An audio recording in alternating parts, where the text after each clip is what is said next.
Welcome to episode 31 of the Empowering Ability podcast. Welcome to the Empowering Ability podcast, where we get you and your loved ones impacted by disability the information needed to live a full and meaningful life. Now here's your host, Eric Gall. Hey friends, welcome to the podcast. Thanks for joining us. Today our guest is Jessica, or Jess Cave, from the organization Bridges to Belonging. And Jess is the creative housing coordinator at Bridges to Belonging. And we have a great chat today about housing for people with disabilities as part six of the mini series on housing on the podcast. So it'll be our final episode, really just focusing and diving in on housing. In this episode in particular, we discuss the process that Jess uses with the people that she helps to create a home and to find housing. We talk about some different options to consider. We discuss innovative housing ideas that you might not have heard of that you could consider for you and your loved ones. And we also talk about overcoming barriers to housing. So the common barriers that we're hearing and how to think about those differently and reframe them. So great podcast coming your way today. I hope you enjoy it. Here's Jess. Hey, Jessica. Welcome to the Empowering Ability podcast. How are you doing today? Good, Eric. How are you? I'm excellent. Thanks for joining us. I'm excited to have you on. And so Jessica is the creative housing coordinator at Bridges to Belonging, and she specifically works on the Be at Home creative housing supports. So Jessica, would you be able to tell us just a little bit more about kind of what you do and the organization that you're working with? Yes, sure. So I work with Bridges to Belonging as a creative housing coordinator, supporting people with developmental disabilities and their families who are looking to make the next move in their life, whether it be kind of living on their own or with someone in a shared living space. I can help them implement a plan to find a living situation that works well for them. Awesome. And I'm super pumped to have you on the podcast because you've let me know that you've been listening to the mini series on housing. So you've listened to the first 5 episodes and you have been deeply immersed in this work of helping people with developmental disabilities to find housing over the last year. So it's like you're batting fourth in the lineup of our baseball team, and you're the DH. So we've got the big heavy hitter at the plate here. So excited to wrap up the mini series here with you. And I guess maybe, Jessica, what would be helpful, I think, for our listeners is if you could share the approach that you take to helping people with disabilities to think about housing, to find housing. Just if you could, at a high level, share your approach. Yeah, sure. So at Bridges to Belonging is an part of the independent facilitation network, and independent facilitators help to guide process of planning for individuals with a disability through a person-directed approach. So I help families in that sense, just in supporting their desire to live on their own and explore, moving into a home of their own, finding out what kind of supports they're looking for. Example, the timeline in which they maybe see themselves living in their own place. If they've maybe tested out living on their own, the preferred age or gender of a roommate that they may want to have, what's their budget, what supports they might need, if they're paid or unpaid supports. So trying to kind of get the bigger picture of what it is that they're looking for and how I can support them through that process. Mm-hmm. So you'll go and meet with a family one-on-one and sit down with them and start to flesh out these things? Exactly. Yeah. And then we'll create a plan together to transition into housing to see what that could look like and help to reach that goal. Okay. So you said transition into housing. So do you start with something else? It's not a one size fits all. So an individual may want to transition gradually into a place of their own if they've never lived anywhere on their own before, aside from their parents' home. They may want to test it out first and not just move right in. So the transition may take, a few days, a few weeks, a few months before they're actually living in that space on their own. Okay. So, Jess, what are the types of homes or different types of options that you would help a person or a family consider? Sure. And touching on some of the different options for people who might be thinking about or looking to live on their own, that, like renting an apartment or buying a house and maybe renting out some of the units to other individuals. You could add on to your home like as a secondary suite that parents could then, when they pass on, that individual could then live in that house and rent it out to other people and not have to leave their home. There's lots of ways to think about how we can create living spaces for people that are affordable and contribute to that individual's overall well-being. Right. And I think it's kind of implied, but for each individual's unique characteristics and situation and resources, they're going to have a different solution that's right from them compared to somebody else, right? So it's important to think through all of those different options and piece that puzzle together. That's right. Yeah. Yeah. Awesome. Yeah. And Jess, I was looking at the annual report for Bridges to Belonging, and it has a cool overview of what you're working on, the Be at Home creative housing supports. And Cameron, your executive director, had a really, I thought, thoughtful stance on when thinking about housing.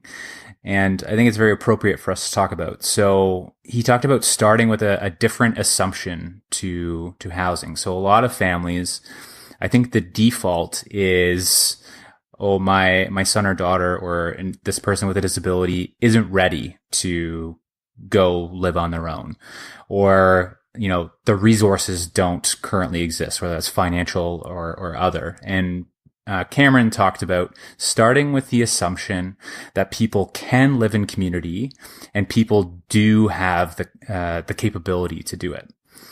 So that seemed like a vastly different mindset to start with, compared to, my son or daughter is not ready and the financial resources aren't there. Can you talk to that a little bit? Yes, absolutely. I think it's a great approach to take, because then we can just assume people can live on their own, and let's find the ways to support that and put in maybe some of those missing pieces that can create a space for somebody to have that independence, rather than looking at maybe all the barriers and challenges that exist, taking a stance on how to spin that in a positive light so that people can attain that desire of living in community. Mm-hmm. Okay. So that's the starting place. So carrying that mindset of this individual has a capability and there's an abundant community with plenty of resources available. So from there, once, a family is in that mindset, are you working on creating a vision, or is there several questions that you're facilitating them through? Yes, all of that, actually. Starting with what's existing already in that family's network of supports, and building from that. So what friends and family or community connections do they already have, and how can we use that to our advantage to build those supports around an individual to live independently? If they don't exist, or we need to build on it more, how can we do that, and where can we tap into those resources to enhance maybe what's already there and build those social connections? Okay. And that's something that's come up in commonly, like a common thread that I see through all the podcasts that I've done on housing, is really making the community connections and having that community involvement. Is there any approaches that you have found that have been effective in making community connections? A lot of it has stemmed from independent facilitators have done a lot of that groundwork for many of the families who are connected to a facilitator, and have established a lot of those community connections with them, and have been able to build whatever desires they might have to build relationships or find work or explore any kind of hobbies and interests. And they really have those connections well established. For those who may not have that support piece in place, is really kind of tapping into family and friends, and it's an extension of where the community can support that. Okay, so it sounds like that facilitator is playing a pretty instrumental role in kind of doing some pre-work, or maybe, leveraging the connections that they already have to help connect that individual with what they're looking for in the community. And then, like you're saying, leveraging your existing network to help you find those community resources. So yeah, that makes a lot of sense. So Jess, in your time doing this work directly with families over the last year, I'm curious to learn about your kind of successes that have evolved out of it, and failures, or maybe just things that you didn't work or you learned. So maybe let's start on the failure side of things, or the things that you tried and didn't work and learn from. Is there anything that stands out there? Sure. And I think the biggest or most pressing challenge or barriers is affordability. The cost of living in affordable housing, as we know, is very high, and there are long wait lists for any subsidized housing in the region. And paid supports are also quite costly. So the challenges will kind of always exist so long as housing continues to be not as affordable for individuals. So creatively trying to come up with ideas around ways to reduce somehow the costs for individuals, and that's where roommates tend to be the best way to approach that. And as a success, one of the individuals that I've worked with in the early stages did find a roommate, and has managed for several months now to be living in her own apartment with another individual, and sharing those costs to help with the financial piece. Mm-hmm. Yeah, that's awesome. And there's a lot of conversation around exactly what you're talking about. So housing's expensive. People are on a fixed income, often supported by, in Ontario anyways, many would consider minimal support funding. So when thinking about roommates, I think there's this conversation going on around, is it a roommate that has a disability and you share support and it helps to bring that cost down? Or is it a roommate that might not have a disability or a visible disability? Can you talk to that a little bit? Yeah, sure. So in this case, the roommate is someone without a visible disability, and I mean either scenario could work, depending on what the individual's preference is, because sharing those supports is also another way to cut on some of those costs, but the supports could look different for everybody as well. So it's a matter of how they want to share that. So finding somebody, just as a roommate, and then maybe those supports exist with somebody else coming in to provide that. But the roommate essentially helps to cut down on the rental costs, because as we know, most people are on a fixed income, and rent costs are very high. So living expenses, doesn't leave you with much at the end of the day. So that can certainly help with individuals who want to live on their own. Mm-hmm. Yeah, and I think there's this whole other argument around grouping people with disabilities together, right? Like not having many institutions, and once you start grouping people with disabilities together, then they're not looked at for being an individual, they're looked at for their disability. So there's that whole other argument, which we won't get into today, but that comes up, and then you start butting against costs and things like that. So it's definitely not easy for families. No, certainly not. Yeah. So Jess, can you talk to, I guess, how the work you're doing has gone so far, maybe the lives that you've touched and, the people that have found their own homes. And I don't know if you can touch on the stories of any of those people, but just can you give it an overview of kind of how it's gone and any outcomes so far? Yeah, sure. So up until now, seven individuals have found housing. That's 3 individual people and 2 sets of couples, I guess, if you will. Mm-hmm. And a few people just recently, this past month, found housing. One individual, he's moved in with a group of friends. And I just met with him yesterday, and he's super excited and happy to be on his own. He, transitioned in right away. It was something he'd been wanting to do for quite a while now. So that's really great to see, people successfully living on their own. In all, I have about 12 individual housing plans that I'm managing, and again, I'm on a part-time basis, so it's quite a lot juggling around, and 12 people on hold, whether that's someone who's just not quite ready to have the housing conversation just yet, or there's been life events and circumstances that have delayed things, or just individuals kind of waiting to get some housing supports.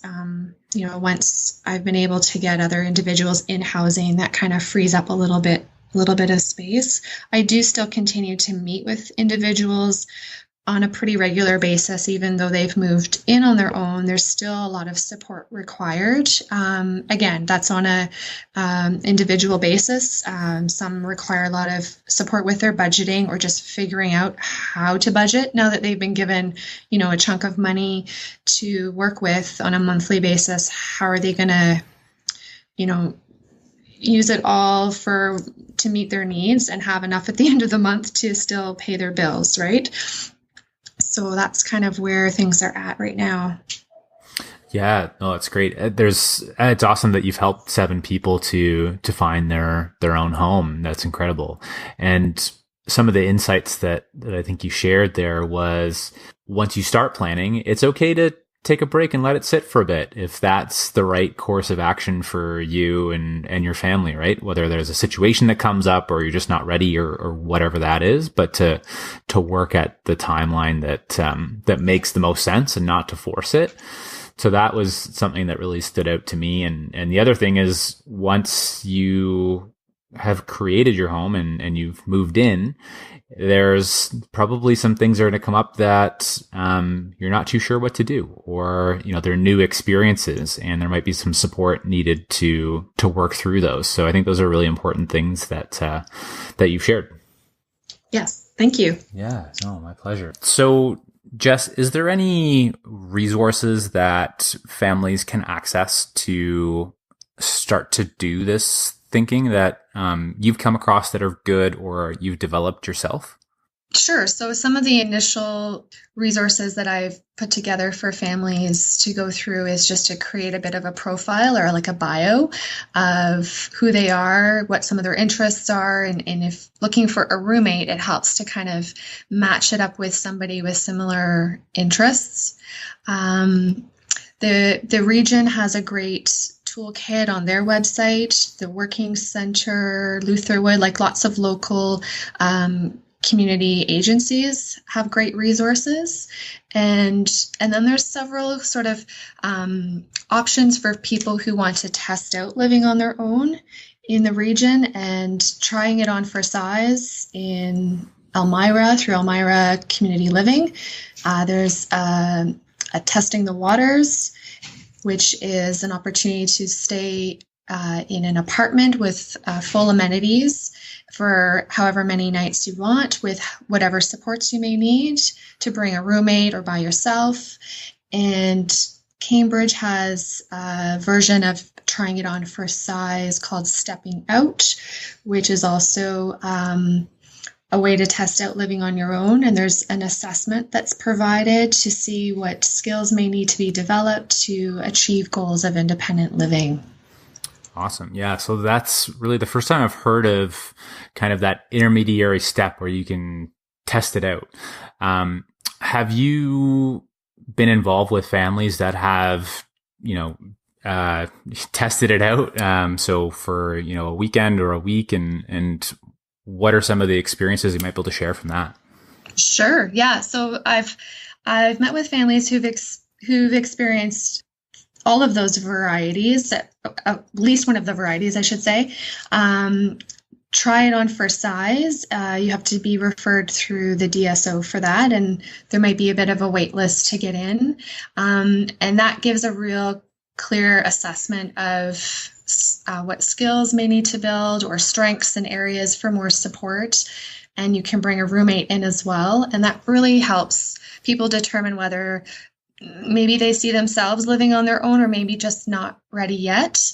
And for those who've tried testing the waters, there's been great feedback from that as well, who've tried it several times with different people, just kind of getting a sense of what it's like living on their own and what other supports that they might need along with that. And it's a great starting point then for the creative housing support piece to then see, okay, has this been tried yet or not? And what are the areas that of supports that still need to be provided that we can move forward along with that transition? Right. So it sounds like as you're doing, some planning around what creating that home looks like, you can kind of test it out. So you can say, yeah, I think this is going to work. Let's put this support in place. And this is the, physical environment that the individual needs, and then actually put them in that situation for a short period of time, allowing them to experience it. And then, you can iterate based off that moving forward. Exactly. Yeah. Oh, it makes a lot of sense. That's cool. Also, I forgot to mention, I will link to a lot of the resources that Jess has already mentioned in the show notes of the podcast and in the blog. So the other thing that I wanted to chat about, I guess there's a few things, but kind of barriers for people with disabilities to go and have a home of their own. And one of the big barriers that I see is the family, or specifically parents, letting go. Can you talk to that? Yeah, sure. So that can be a definite barrier for many individuals who may not have known enough of other stories of people who have had that experience of living on their own, and it can be a big change for everybody. And that letting go piece is on both sides, I think, for the individual and the family members to be able to try it out. And that's where those try it on for size or testing the waters is kind of that stepping stone, in a sense, to maybe help families with that process of letting go. And I must say, for the families I've been working with, there's been more families willing to let go, or very ready to let go, let's say, and the individuals are as well. They're at a place where they're just really ready to live on their own and move forward. Yeah, and I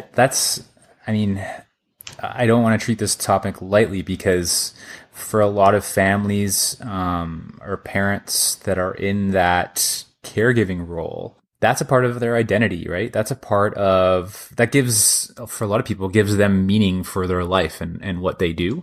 And that's a big change. As a facilitator, is there any, questions or things you would encourage parents to think about when going through that shift and letting go?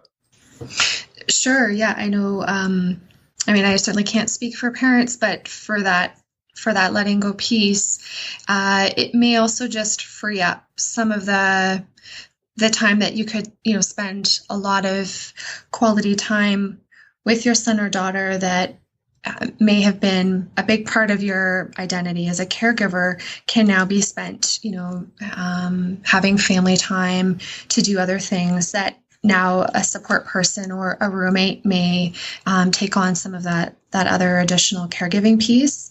And so it could free up some of that time to spend quality time as a family. Mm-hmm. Yeah, for sure. No, that's a fantastic point, right? Because so my sister, if you're new to the podcast, listeners, my sister Sarah has a developmental disability, and my mom is really that primary caregiver and provides most of the support for my sister, and or a lot of it. And one of the things that I had a conversation around with my mom, because I was having a conversation with another parent, and it really resonated with me, was so this parent told me that I'm a caregiver and all I've ever wanted to be is a parent.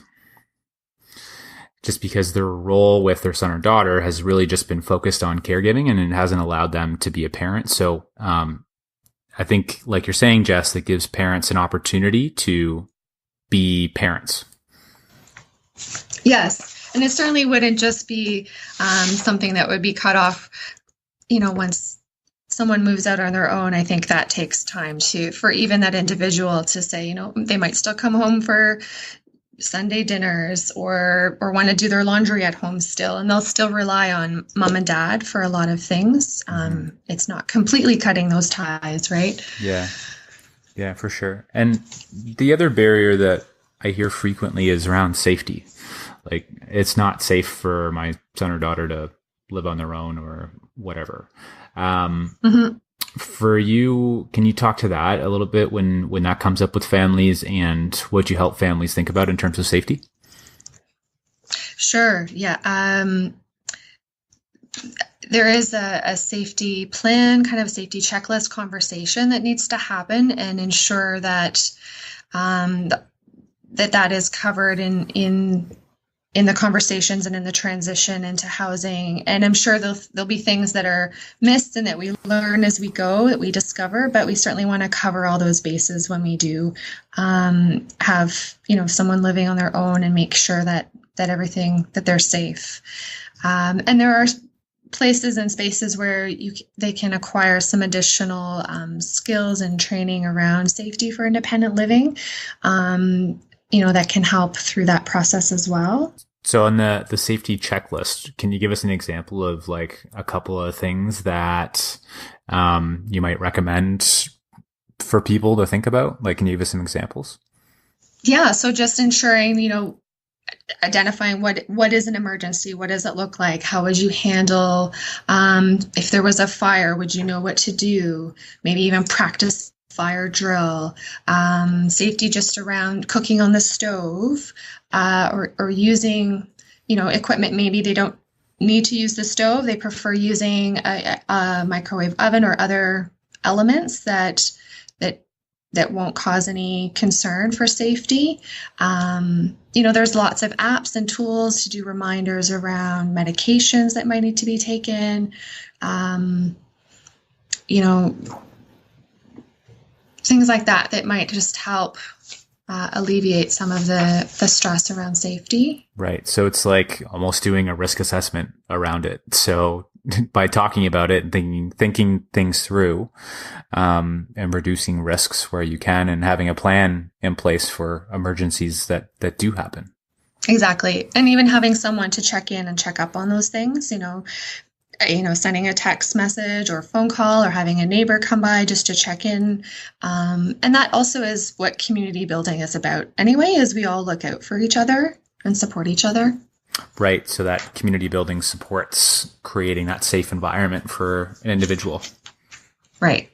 Are there any, I guess maybe we already talked about a couple of these things, but are there any other innovative housing ideas or solutions that you're seeing out there? I mean, we talked about, the idea of kind of testing the waters, and a couple other programs you mentioned, but anything else innovative or creative that you're seeing going on? Yeah, actually, another innovative approach is co-op housing, and a young couple has moved in on their own now for about the last 6 months, and found a space in a co-op in downtown Kitchener. And co-ops are also a really great space to build community. There's a lot of a culture kind of within a co-op, and it kind of different from other living situations or apartment buildings. And I think it's a great space for someone to start off their living situation in that kind of setting.